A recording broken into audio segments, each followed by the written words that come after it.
আসসালামু আলাইকুম ওয়া রাহমাতুল্লাহি ওয়া বারাকাতুহু। আশা করি সকলে ভালো আছেন। আমরা আজকে সেট এবং ফাংশনের অনুশীলনী 2.1 এর সর্বশেষ অঙ্ক 12 নম্বর বেঞ্চিত্রের সাহায্যে এটি সমাধান করব। সৃজনশীল প্রশ্নের উত্তর। যারা ইতিপূর্বে ক্লাস দেখেছেন সবগুলো অবশ্যই আশা করি ভালো লেগেছে এবং অনেক কিছু বুঝতে পেরেছেন। এখন অবশ্যই এ টু জেড দেখবেন। একটা যদি সেট বেঞ্চিত্রের সাহায্যে এরকম একটা অঙ্ক সমাধান করলে আপনি মোটামুটি 80% বলা যায়, 80% এর মতো বলা যায় আপনি ফাইনাল পরীক্ষায় একটা না 10 নম্বরের একটা অঙ্ক সমাধান করতে পারবেন। কারণ এই সেম একটা ম্যাথ সবসময় বরাবরই বোর্ড প্রশ্নে থাকে। আমরা চলে যাচ্ছি সমাধানে। বলা আছে 100 জন শিক্ষার্থীর মধ্যে কোনো পরীক্ষায় 65 জন বাংলায়, 48 জন শিক্ষার্থী বাংলা উভয় বিষয়ে পাস এবং 15 জন শিক্ষার্থী উভয় বিষয়ে ফেল করেছে। সংক্ষিপ্ত বিবরণ সহ উপরের তথ্যগুলো বেঞ্চিত্রে প্রকাশ করো। একটা পরীক্ষা হয়, সেখানে ছাত্র ছিল 100 জন, 65 জন বাংলায় এবং 48 শিক্ষার্থী বাংলা ইংরেজি উভয় বিষয়ে পাস করছে। এটা আমরা এখন বেঞ্চিত্রের সাথে দেখাইতে হবে। দেখেন, আমি এর পূর্বে যে 11 নম্বর সমাধান করছি সেখানে বলছিলাম যখন আমরা খুব সহজে কিন্তু উত্তরও বের করতে পারি। হ্যাঁ, উত্তর কিভাবে বের করতে পারি, আমি আগে উত্তরগুলা এই অঙ্কেরও বের করে ফেলবো, তারপর আমি ধাপে ধাপে সমাধান করবো। উত্তর বের করার জন্য প্রথমে আমরা একটা বেঞ্চিত্র সাজাই। আমি বেঞ্চিত্র সাজাবো প্রথমে, এবং বেঞ্চিত্র আমি সবগুলো উত্তর আগে বের করে ফেলতে পারবো। ক এবং খ, কত শুধু বিবরণ, খ নাম্বার উত্তরটা আমি বের করে ফেলবো। পরবর্তীতে আমি সমাধান করে আপনারা দেখাবো। বেঞ্চিত্রটা এই পাশে আঁকি, একটু বড় করে আঁকি। বেঞ্চিত্র হচ্ছে, বেঞ্চিত্র মনে করেন ইউ দ্বারা, বেঞ্চিত্র ইউ দ্বারা হচ্ছে আপনার 100 জন শিক্ষার্থীর সেট প্রকাশ করলাম। বেঞ্চিত্র ইউ দ্বারা 100 জন শিক্ষার্থীর সেট প্রকাশ করেছে। দুইটি সাবজেক্ট ছিল এখানে, এটা ছিল বাংলা এবং অন্যটি ছিল ইংলিশ। বাংলা এবং ইংলিশ, এটা মনে করলাম বাংলা বি দ্বারা, এটা দ্বারা ইংলিশের শিক্ষার্থী পাস করা শিক্ষার্থীদের সেট আমি প্রকাশ করলাম। আচ্ছা, এখন আমি পিছন থেকে, আমি আগেই বলছিলাম সবসময় আমরা সেটের অঙ্ক পিছন থেকে বলবো, উত্তর আগে বানাতে চাইলে 15 জন শিক্ষার্থী উভয় বিষয়ে ফেল করেছে। তাহলে 15 জন হচ্ছে যারা বাংলা এবং ইংরেজির ভিতরে নাই, অর্থাৎ পাশের মধ্যে নাই, তারা এই বাংলায় পাস ইংরেজি পাস এই দুইটা সেট ব্যতীত বাহিরে অবস্থান করছে। অর্থাৎ এইখানে আছে 15 জন যারা ফেল করেছে। পরে একটু আগায় 48 জন শিক্ষার্থী বাংলা ইংরেজি উভয় বিষয়ে পাস করেছে। তাহলে যারা উভয় বিষয়ে পাস করছে, এই জায়গাটা এরা বাংলার মধ্যে আছে, ইংরেজির মধ্যে আছে। এইখানে যে স্টুডেন্ট বা ছাত্রগুলো আছে বসা, এরা উভয়টাতে পাস করছে। অর্থাৎ এরাই হচ্ছে 48 জন যারা বাংলাতে পাস করছে, ইংরেজিতে পাস করছে। পরে আবার একটু আগায়, কোন পরীক্ষায় 65 জন বাংলায়, তাহলে বাংলায় পাস করছিল 65 জন। এই বাংলা সেক্টর যদি এখানে লিখি, বাংলায় পাস হবে 65 জন, তার মধ্যে কিছু ছাত্র এই সাইডে দাঁড়ায় আছে, এটাও কিন্তু বাংলারই ঘর। এখানে দাঁড়ায় আছে 48 জন, যে স্যার আমি তো বাংলায় পাস করছি, ইংরেজিতে পাস করছি, কিন্তু টোটাল বাংলায় পাস করতে শিক্ষার্থী 65 জন, কিন্তু যারা এইখানে চলে গেছে তারাও তো আমার বাংলায় পাস। তাহলে এইখানে যারা আছে তারাও বাংলায়, এই ঘরগুলোতে এখনো যারা দাঁড়ায় আছে তারাও বাংলায়। তাহলে এই দুই ঘর মিলায়া টোটাল বাংলায় পাস ছিল 65 জন। তাহলে এই দুই ঘর মিলায় পাস করলে এখানে হচ্ছে 17 জন। 17 জন হচ্ছে আপনার শুধু বাংলায় পাস করছে। 17 জন হচ্ছে শুধু বাংলায় পাস করছে। এখন এই এটা আমার ম্যাথের মধ্যে সমাধান করে বের করব, কিন্তু এখানে আমি চাইলে বের করতে পারি। টোটাল ছাত্র কয়জন? 100 জন। 100 এর মধ্যে এইখানে আছে কয়জন? 17 জন। এইখানে আছে 48 জন, আর এই বাইরে ঘোরাফেরা করতেছে 15 জন। এরা বাদ দিলে যারা থাকবে তারা এই ঘরের সদস্য। দেখেন, 40 আর 15, সরি 48 আর 17, 65। 100 মাইনাস 65 মাইনাস 15 সমান 100 মাইনাস 15 আর 60, 80 সমান হচ্ছে 20। তাহলে এই ঘর আমি জানি 20 হবে। এটা হচ্ছে শুধুমাত্র ইংরেজিতে পাশ করা শিক্ষার্থীদের সেট, এরা হচ্ছে 20 জন। আমি এটা করে ফেললাম এখানে। এটা হচ্ছে যদি নৈর্ভিত্তিক বা বিভিন্ন প্রতিযোগিতামূলক পরীক্ষা হলে আমরা এইভাবে আনসার করে ফেলি, কিন্তু আমি এখানে অঙ্কটাই করব। এখন শুরু করি। ক নাম্বার অঙ্কে আমি সমাধানে শুরু করি। মনে করি আয়তক্ষেত্র, আয়তক্ষেত্র ইউ দ্বারা 100 জন শিক্ষার্থীর সেট, 100 জন শিক্ষার্থীর সেট এবং বি ও ই দ্বারা 1 যথাক্রমে বাংলা ও ইংরেজিতে পাশ করা শিক্ষার্থীর সেট বোঝানো হয়েছে। যথাক্রমে বাংলা ও ইংরেজিতে পাশ করা শিক্ষার্থীদের সেট বোঝানো হয়েছে। পাশ করা শিক্ষার্থীদের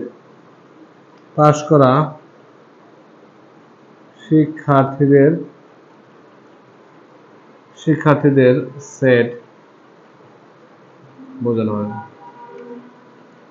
মনে করছি তো এটা দিলেই হবে, শিক্ষার্থীদের সেট বোঝানোর দরকার নেই। মনে করি আয়তাকার দ্বারা 100 শিক্ষার্থীর সেট এবং বিইউই দ্বারা যথাক্রমে বাংলা ইংরেজিতে পাশ করা শিক্ষার্থীদের সেট।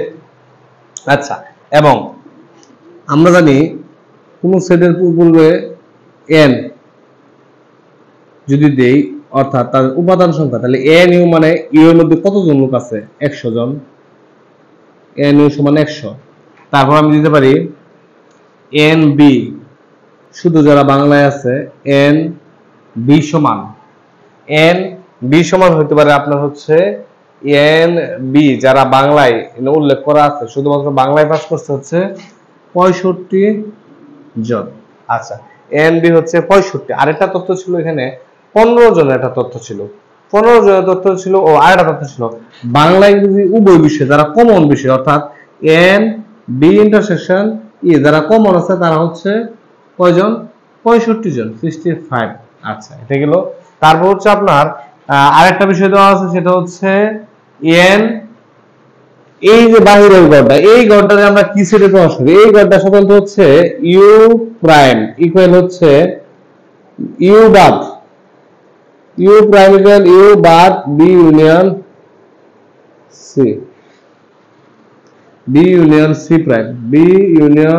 C prime. এরা হচ্ছে ইউ সম্পূর্ণ সার্বিক সেট থেকে বি ইউনিয়ন ই বাদ দিলে, সম্পূর্ণ সার্বিক সেট থেকে বি ইউনিয়ন ই বাদ দিলে, অর্থাৎ এইটুকু বাদ দিলে যে জায়গাটুকু থাকে তাকেই বলে B union C, B union E prime. B union E prime হচ্ছে সম্পূর্ণ সার্বিক সেট থেকে এই জায়গাটুকু বাদ দিলে যা থাকে এটি হচ্ছে বি ইউনিয়ন ই প্রাইম, এবং এটার মান হচ্ছে 15। অর্থাৎ বাহিরের জায়গাটুকু সম্পূর্ণ সার্বিক সেট থেকে এই দুইটা সেটের সংযোগ সেট বাদ দিলে যে সেটটা থাকে সেটা হচ্ছে বাহিরের সেট, যার বি ইউনিয়ন ই প্রাইম দ্বারা প্রকাশ করা হয়, এবং এর মান হচ্ছে 15। এবং বি ইউনিয়ন ই প্রাইম হচ্ছে 15, এখানে লিখে ফেলি। এবং B union E prime equal 15 জন। এটি হচ্ছে আপনার ক নাম্বার সংক্ষিপ্ত বিবরণ সহ ব্যাংকচিত্রের সাহায্যে প্রকাশ করছি। এটা হচ্ছে ক নাম্বার আনসার হয়ে গেছে। এখন আমরা খ নাম্বার আনসার করব। খ নাম্বারে বলা আছে, খ নাম্বার শুধু বাংলা ইংরেজিতে পাস করেছে তাদের সংখ্যা নির্ণয় করো। শুধু বাংলা ইংরেজিতে আমি জানি আনসার বের করেছি, শুধু বাংলায় 17, শুধু ইংরেজিতে 20, এটা আনসার হবে 37। কিন্তু এটা আমরা এখান থেকে এভাবে করতে পারবো না, আমরা কাজ করি। এখন এখানে ক হতে পাই, সমাধান করলে আপনি অঙ্ক করতে হবে, কিন্তু আমি কিন্তু সব সমাধান এখানে করে ফেলছি আগেই। সবসময় সেটের পিছন থেকে সাজাইলেই সব উত্তর পাওয়া যায়। ক হতে পাই সেম যেই লাইনটাই পাই এটা লিখে দেবেন, n U 100, n B 65, n B intersection E 65, sorry দুটো 65 লিখব না, n বি হচ্ছে 65, n বি ইন্টারসেকশন ই হচ্ছে 48। তারপর হচ্ছে এবং বি ইউনিয়ন ই প্রাইম সমান হচ্ছে 15। সুতরাং B union E prime n B union E prime সমান হবে n ইউ বাদ বিয়োগ n বি ইউনিয়ন ই। এখন এখান থেকে আমার মান কার প্রয়োজন? আমার এইটার মান প্রয়োজন। তাহলে এইটা যদি এখানে নিয়ে এসে পড়ি, বা হচ্ছে আপনার এখান থেকে নিয়ে এসে পড়ি n বি ইউনিয়ন ই, এই মাইনাস এর শেষে প্লাস হচ্ছে n ইউ, আর এই টাইপের শেষে মাইনাস হচ্ছে n B union E prime. সবগুলা মান যদি বসায় দেই, n ইউ এর মান 100, n B union E prime এর মান হচ্ছে 15 সমান হচ্ছে 85। আমি দেখছি যে তাহলে n বি ইউনিয়ন ই অর্থাৎ এইটুকুর মান এইগুলোর ভিতরে ছাত্র সংখ্যা আছে হচ্ছে আপনার 85 জন। এই 20টা মুখস্থ আমি করে ফেলছিলাম, এটা এখন লিখলাম না। তাহলে এখন এখানে এইটুকু ভিতরে 85 জন থাকলে এখানে তিনটা নিশ্চিত সেটে বিভক্ত হয়েছে। যদি এটা আপনি সেট মনে করেন যে এটা হচ্ছে P1 ধরেন, P2 ধরেন, এটা P3, তাহলে P3 তে কারা থাকবে? এই P1 এবং P3 সমন্বিতভাবে টোটাল P1 P3 মিলে হইতেছে B ইউনিয়ন E, অর্থাৎ B আর E সংযোগ সেট। তাহলে এইটুকুর সদস্য হবে এই টোটাল 85 থেকে, অর্থাৎ এই টোটাল গড়ে সব গড়ে এই গড়টাতে মিলে হচ্ছে আপনার 85 জন, এই টোটাল গড়ে মিলে হচ্ছে 85 জন। তাহলে এই গড়ে যদি 17 থাকে, এই গড়ে 48 থাকে, তাহলে এখান থেকে 17 আর 48 বাদ দিলে যারা থাকবে তারা এই গড়ের আনসার। ক্লিয়ার? দেখেন বুঝছেন কিনা? টোটাল বি ইউনিয়ন ই, এই যে এই গড়গুলোতে মিলে 85 জন, তার মধ্যে একটা গড়ে 17 জন, একটা গড়ে 48 জন, তারে আরেকটা গড়ে কতজন থাকবে এটা এখান থেকে বের করলেই বার হবে। সুতরাং শুধুমাত্র লিখে ফেলেন, এখানে 85 জন হচ্ছে, আমরা এভাবেই করে ফেলবো, লিখবো শুধুমাত্র এখানে কি বলছে, শুধু বাংলা ও ইংরেজিতে পাস করেছে, শুধুমাত্র ইংরেজিতে পাস করেছে, শুধুমাত্র ইংরেজিতে পাস করেছে এমন শিক্ষার্থী, শুধুমাত্র ইংরেজিতে পাস করেছে এমন শিক্ষার্থী, শুধুমাত্র ইংরেজিতে পাস করেছে এমন শিক্ষার্থী হচ্ছে আপনার এই টোটাল 85 থেকে 17 মাইনাস আর হচ্ছে 48 বিয়োগ করে নেব, সমান হচ্ছে জন, সমান হচ্ছে 20 জন। আচ্ছা, এই হলো এখানে আমি এখন এইগুলো একটু মুছে ফেলি, পাশে একটু ছোট করে লিখি, জায়গা কম যদিও, গ নাম্বার করে সবগুলো মুছে করব। এই হলো জায়গা এখানে করব। হ্যাঁ, তাহলে শুধুমাত্র ইংরেজিতে পাস করেছে এমন শিক্ষার্থী হলো 20 জন। তাহলে শুধুমাত্র ব্যঞ্চিত্র হতে শুধু বাংলায় পাস করেছে কয়জন, শুধু বাংলায় পাস করেছে কয়জন, ব্যঞ্চিত্র দেখা যাচ্ছে, যেটা বের করে বলছি 20 জন, আর শুধু বাংলায় করছে, শুধু বাংলায় পাস করেছে এমন শিক্ষার্থী কয়জন, 17 জন শিক্ষার্থী, 17 জন। এখন হলো আনসার হয়ে যাবে 17 20 যোগ করলে, বলছে শুধু বাংলা ইংরেজিতে পাস করেছে তাদের সংখ্যা নির্ণয় করো। সুতরাং শুধু বাংলা ও ইংরেজিতে পাস করেছে, ইংরেজিতে পাস করেছে এমন শিক্ষার্থী শুধু বাংলায় পাস করছে হচ্ছে আপনার 17 জন, ইংরেজিতে 20 জন, টোটাল হচ্ছে আমরা 37 জন। এটাই আনসার। এটা হচ্ছে খ নাম্বার সমাধান শেষ হচ্ছে। আমি এখন গ নাম্বারটা করব, তাহলে আমার এই অঙ্কটি শেষ হবে। আমি মুছে ফেলতেছি, যদি আপনারা প্রয়োজন স্ক্রিনশট দিয়ে রাখেন অথবা আপনারা টেনে দেখবেন। আমি গ নাম্বারটা সমাধান করতেছি। গ নাম্বার তুমি মুছে ফেলি।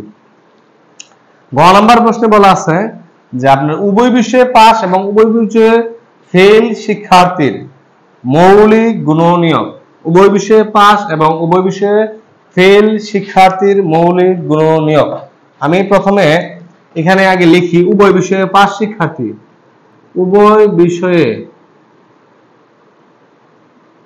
পাস শিক্ষার্থী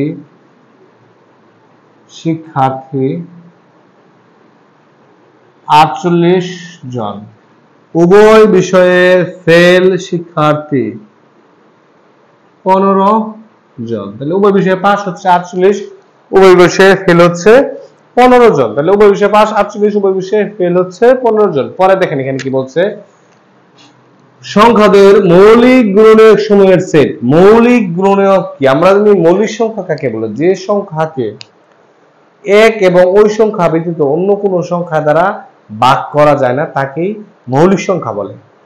আর মৌলিক গুণনীয়ক হচ্ছে যে সংখ্যার, অর্থাৎ 48 এর গুণনীয়ক গুলোর মধ্যে যেগুলো মৌলিক সংখ্যা ওইগুলো হচ্ছে 48 এর মৌলিক গুণনীয়ক। 15 এর গুণনীয়ক গুলোর মধ্যে যেগুলো হচ্ছে মৌলিক সংখ্যা ওইগুলো হচ্ছে 15 এর মৌলিক গুণনীয়ক। আর গুণনীয়ক কারা? ইতিমধ্যে অনেক অঙ্ক করে ফেলেছি, অনেকেই জানেন, সবাই জানার কথা। গুণনীয়ক হচ্ছে এই 15 কে যে সকল সংখ্যা দ্বারা নিঃশেষ বিভাজ্য করা যায় তারাই হচ্ছে 15 এর গুণনীয়ক। 48 কে যে সকল সংখ্যা দ্বারা নিঃশেষ বিভাজ্য করা যায় তারাই হচ্ছে 48 এর গুণনীয়ক। আর ওই সংখ্যাগুলোর মধ্যে যারা মৌলিক সংখ্যা তারাই হচ্ছে মৌলিক গুণনীয়ক। দড়ি 15 এবং 48 এর মৌলিক